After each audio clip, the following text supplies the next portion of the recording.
खुशी क्या है? खुशी वो है जो आपको अन्य विषयों को भूलने में मदद करती है।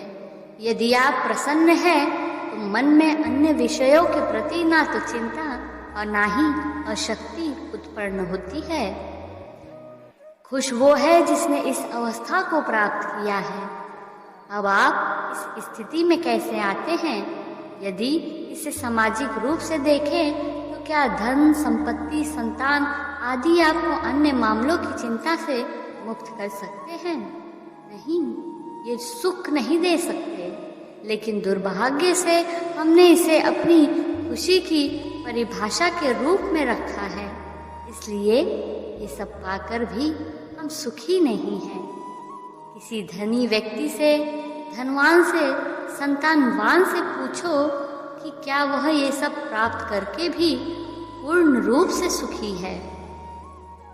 जो विषय प्राप्ति अन्य विषयों के प्रति चिंता उत्पन्न करती है वो है दुख।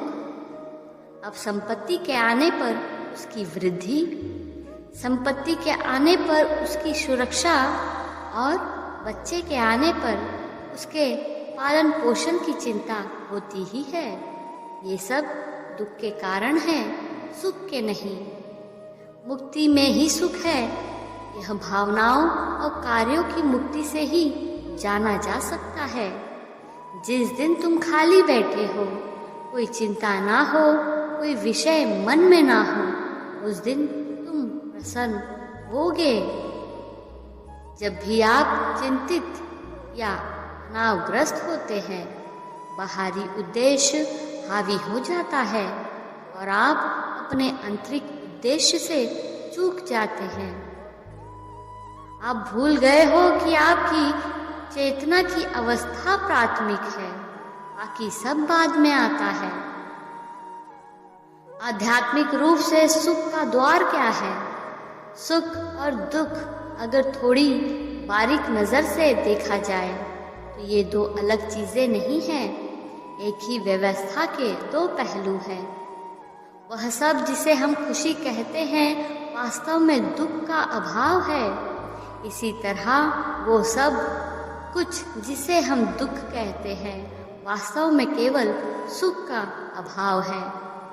जिस प्रकार गर्म और ठंडा शरीर का विषय है, उसी प्रकार सुख और दुख मन का विषय है।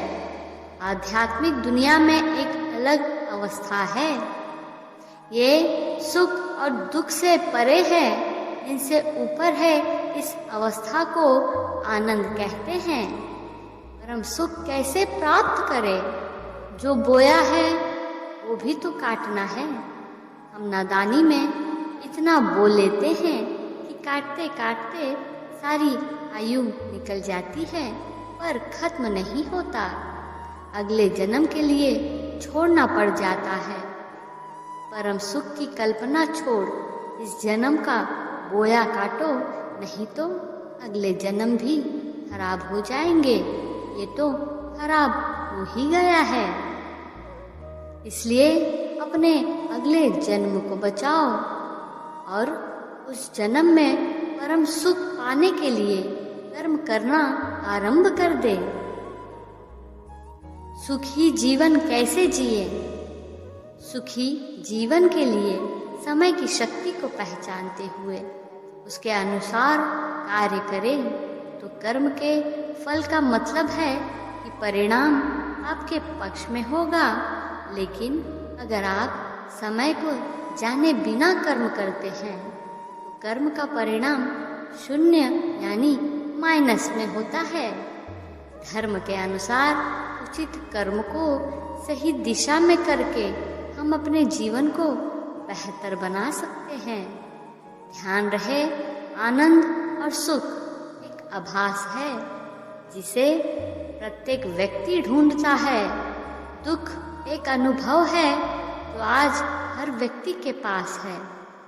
जो लोग मिली हुई चीज को छोड़कर उस चीज के पीछे भागते हैं जिसके मिलने की कोई उम्मीद ही ना हो, ऐसे लोग मिली हुई चीज को भी खो देते हैं।